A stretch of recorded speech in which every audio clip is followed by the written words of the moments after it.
أيها الذين آمنوا ادخلوا في السلم كافة وقال النبي صلى الله عليه وآله وسلم طلب العلم فريضة على كل مسلم صدق الله العظيم. میرے عزیز طلباء کرام، علم ایک ایسی عظیم لازوال اور لاشک دولت ہے کہ جس کی بنا پر دنیا میں آنے والے ہر شخص نے ان علوم عربیہ، علوم نقلیہ اور علوم عقلیہ کو حاصل کر کے اپنے رب کی ربوبیت کو بھی پہچانا اور اللہ کی الوہیت کو بھی پہچانا اور نبیوں کی نبوت اور رسالت کو بھی پہچانا ہے۔ اللہ تبارک و تعالی اپنے ایک وسیع علم میں سے کچھ حصہ اپنے حبیب، اپنے پیارے آقا حضرت محمد عربی صلی اللہ علیہ وآلہ وسلم کو عطا فرمایا، اور جناب رسول اللہ صلی اللہ علیہ وسلم نے وہ علم آگے اپنی عظیم جماعت کو، جس کو اصحابی کالنجوم فبأیہم اقتدیتم اہتدیتم کہا گیا، انہیں وہ علم منتقل کیا۔ پھر ان صحابہ کرام سے آگے تابعین نے، تبع تابعین نے، محدثین نے، مفسرین نے ان علوم کو حاصل کیا، اور جس انداز سے ان لوگوں نے ان صحابہ سے علم کو سیکھا اور اس علم کو سیکھ کر اس پر جس انداز میں انہوں نے عمل کر کے آنے والی نسلوں کو دکھایا، تو اللہ رب العزت نے ان لوگوں کو وہ عظمت، وہ فضیلت اور وہ مقام اس دنیا میں ہی عطا فرما دیا تھا کہ جب وہ لوگ جس جگہ بھی رسول اللہ صلی اللہ علیہ وسلم کی حدیث کا سبق دیتے تھے تو لاکھوں لوگ ان کے درس حدیث میں بیٹھ کر رسول اللہ صلی اللہ علیہ وسلم کی احادیث سن کرتے تھے۔ بادشاہ، وقت کے وزراء، اراکین سلطنت دو زن ہو کر ان کے سامنے چپ کر بیٹھا کرتے تھے اور اس بات کا وہ اقرار کرتے تھے، اگرچہ ہم بادشاہ ہیں، اگرچہ ہم وزیر ہیں، اگرچہ اللہ نے ہم کو دنیا کی ہر دولت سے نوازا ہے، لیکن ہم ان لوگوں کی عظمت اور شان اور فضیلت اور مقام اور مرتبے تک نہیں پہنچ سکتے۔ یہ وہ لوگ ہیں کہ جو صبح سے لے کر اور شام تک جن پر اللہ کی رحمت اور برکتوں کا نزول ہوتا رہتا ہے۔ سبحان اللہ۔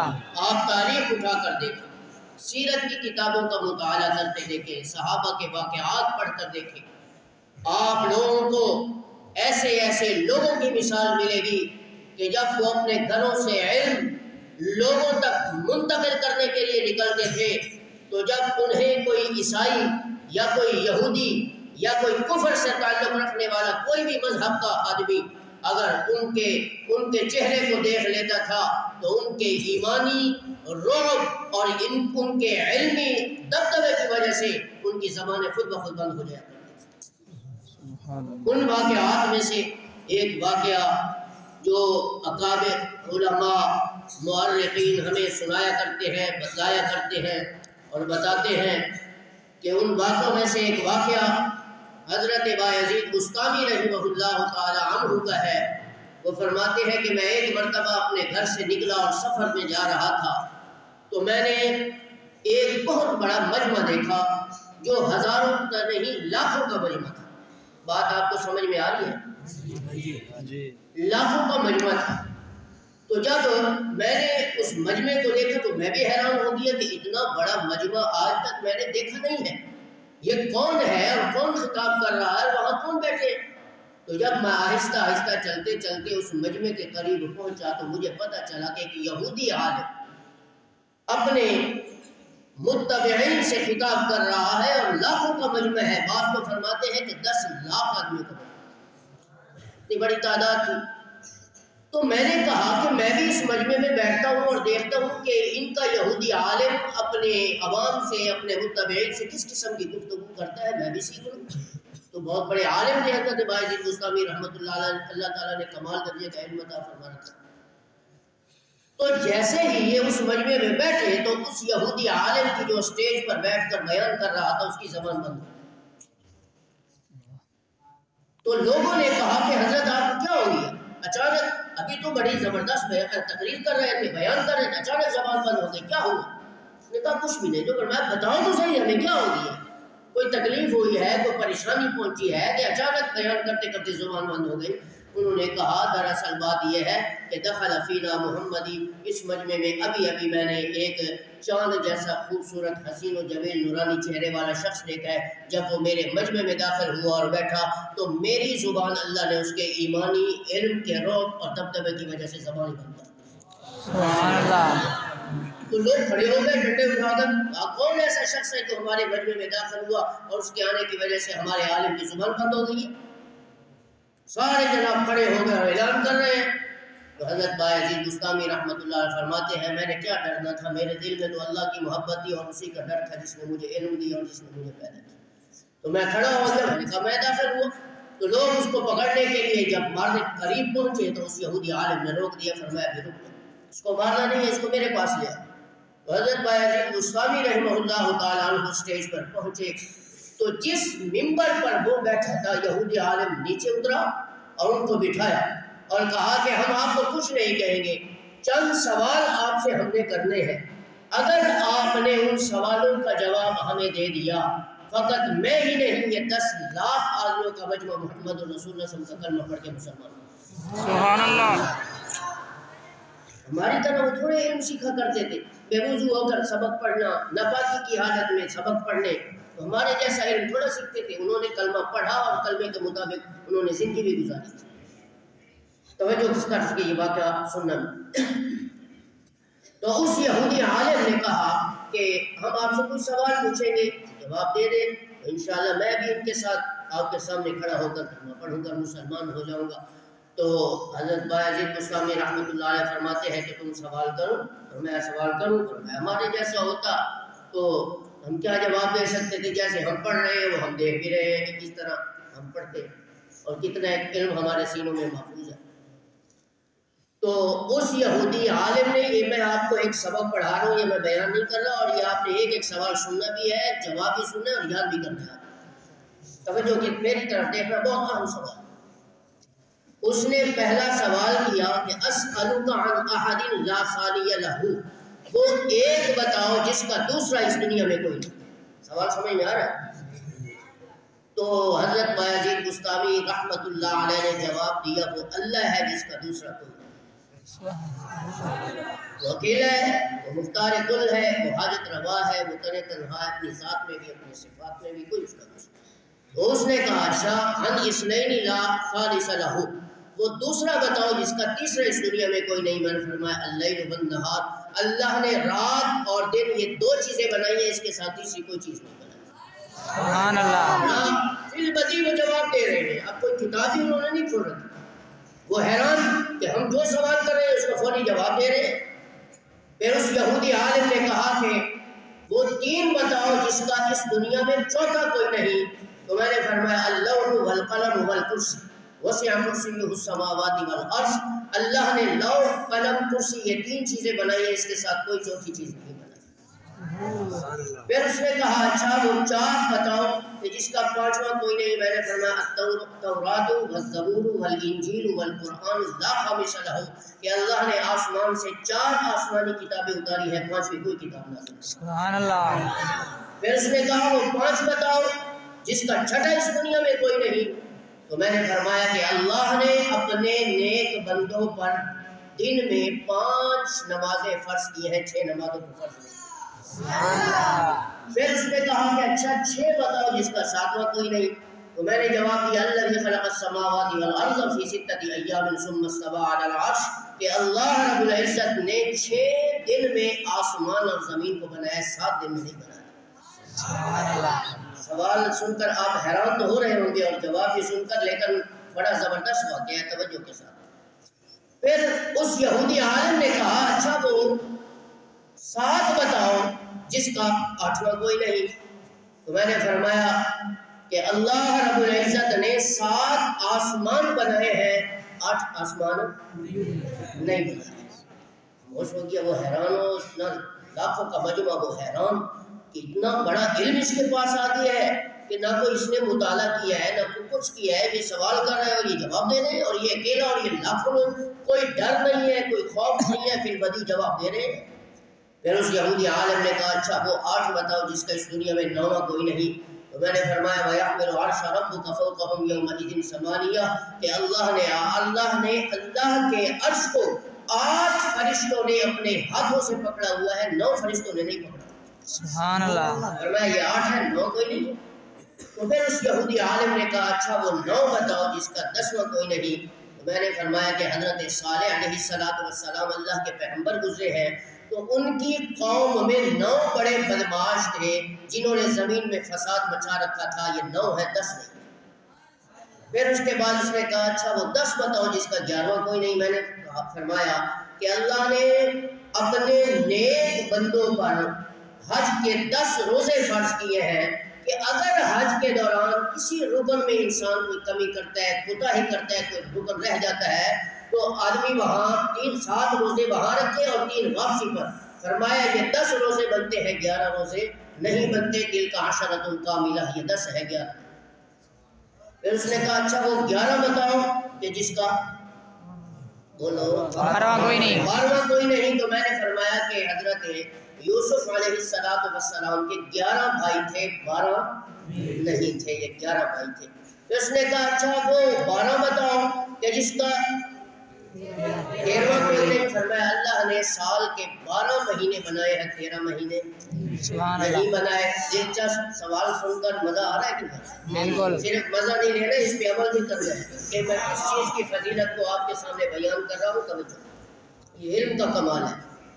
تو فرمایا اچھا وہ 13 بتاؤ کہ جس کا 14واں کوئی نہیں۔ فرمایا کہ یا ابتی انی رأیت 11 کوكبا والشمس والقمر رأیتهم لی ساجدین۔ فرمایا کہ حضرت یوسف علیہ السلام نے اپنے باپ کو مخاطب کر کے کہا تھا کہ اے بجان آج میں نے 11 ستارے دیکھے ہیں اور اس کے ساتھ ایک سورج دیکھا اور چاند دیکھا، یہ 13 ہے، 14 کوئی نہیں۔ پھر اس نے کہا اچھا وہ کون سی ایسی 14 چیزیں ہیں کہ جن کو اللہ نے اپنے پاس بلا کر ان سے مخاطب کر کے کہا کہ تم میری اتباع کرو، مجھے رب مانو۔ تو میں نے فرمایا کہ اللہ نے 7 آسمان اور 7 زمینیں، یہ 7 اور 7 کتنے؟ 14، ان تمام کو اپنے پاس بلا کر کہا کہ میری تابعداری کرو، میری اتباع کرو۔ تو سب نے کیا مل کر کہا قالتا اتینا طائعین۔ فرمایا اے اللہ ہم آپ کی اتباع کرتے ہیں، آپ کے سامنے جھکتے ہیں، جو آپ کہیں گے ہم آپ کے ہر بات پر لبیک کہیں گے۔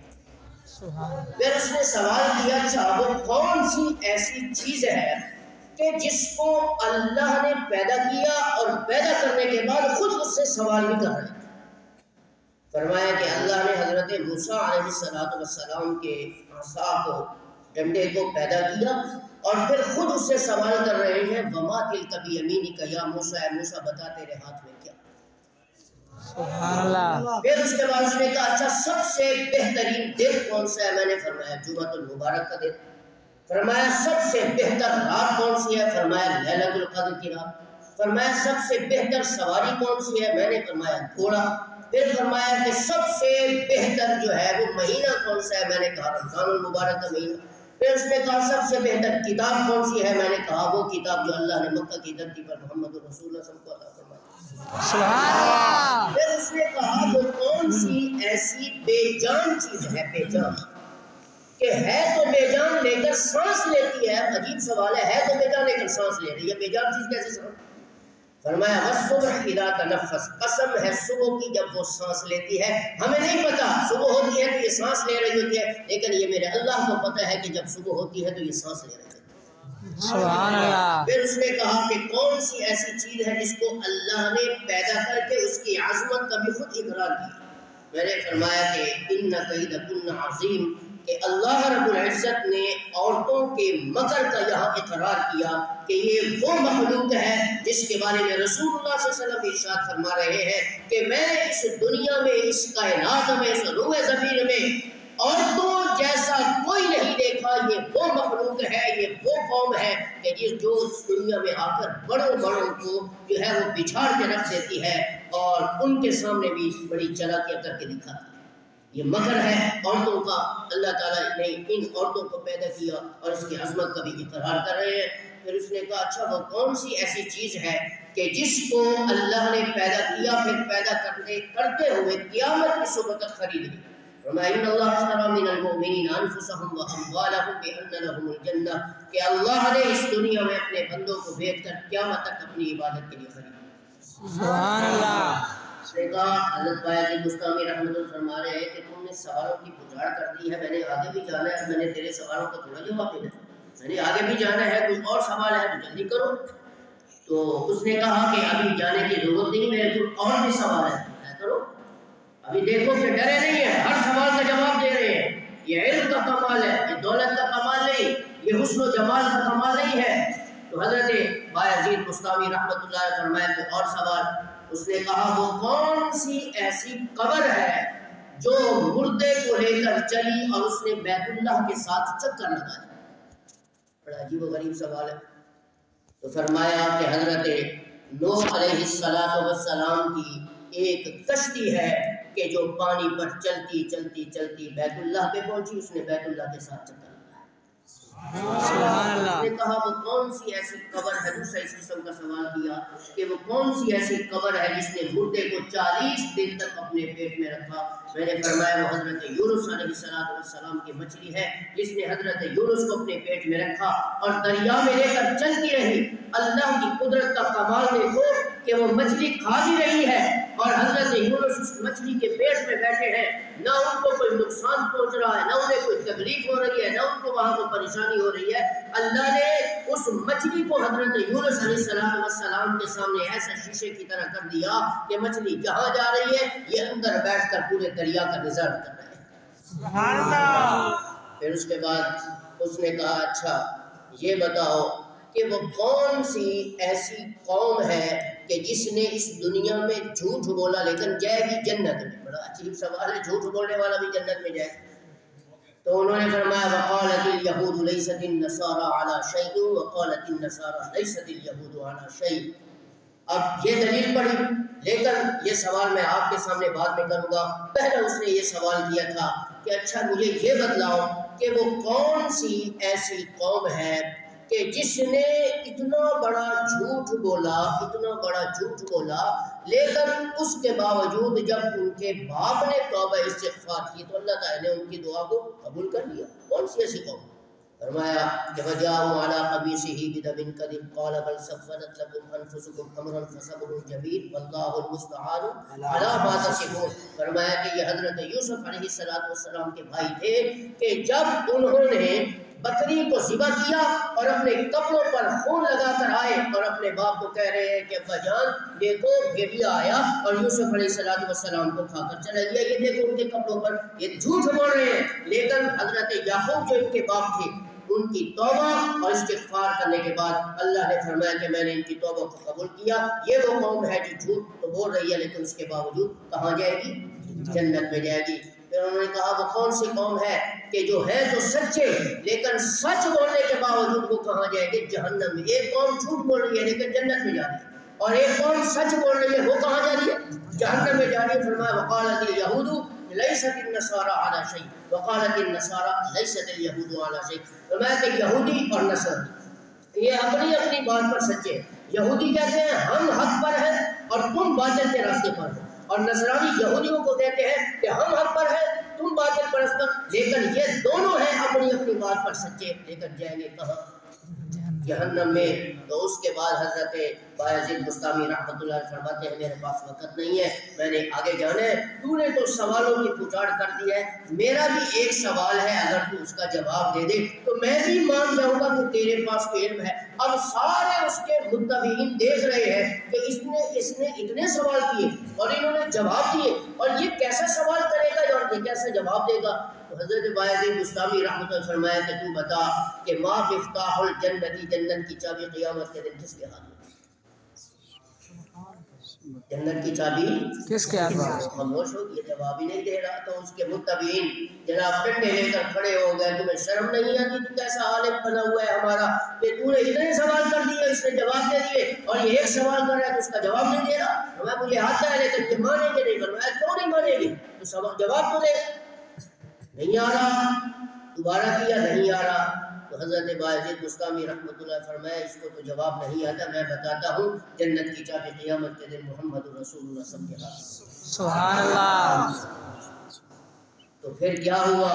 تو حضرت بایزید بستامی فرماتے ہیں کہ اب فرمایا کہ اب سارے لوگوں کو اپنی موجودگی میں رسول اللہ صلی اللہ علیہ وسلم کا کلمہ پڑھا اور مسلمان کرو۔ سبحان اللہ۔ میرے بھائیوں، یہ واقعہ اس بات کی طرف اشارہ کر رہا ہے کہ حضرت بایزید بستامی رحمۃ اللہ علیہ کا علم، جنہوں نے لاکھوں لوگوں کو اس مندر میں بیٹھ کر، ان کے گرجا گھر میں بیٹھ کر ان کے سوالوں کو سن کر ان کو وہ جواب دیا کہ جن کے علوم سے متاثر ہو کر لاکھوں لوگ نبوت کا کلمہ پڑھ کے مسلمان ہوئے، وہاں جب مندر بنا ہوا تھا تو حضرت بایزید بستامی کا کمال تھا، انہوں نے اس مندر کو گرا دیا اور وہاں مسجد بنا دی۔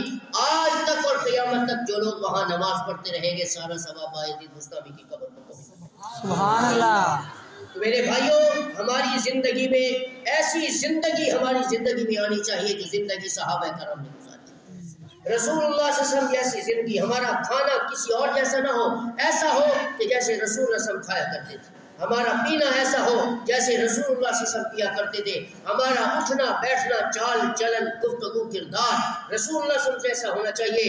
پھر ایک وقت ایسا ہوتا تھا کہ جب ایک مسلمان فقط جماعت کی بات نہیں کر رہا، لاکھوں کی بات نہیں کر رہا، ایک مسلمان اپنے گھر سے نکلتا تھا تو ان نافرمانوں پر ایک لرزہ طاری ہو جاتا تھا کہ یہ پتہ نہیں ہمارے ساتھ کیا کرے گا۔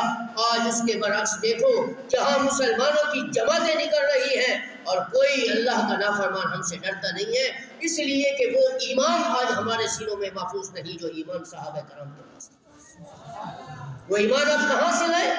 حضرت واصلہ ابن اسقع رضی اللہ تعالیٰ عنہ، یہ اصحاب صفہ میں سے ایک غریب صحابی ہیں۔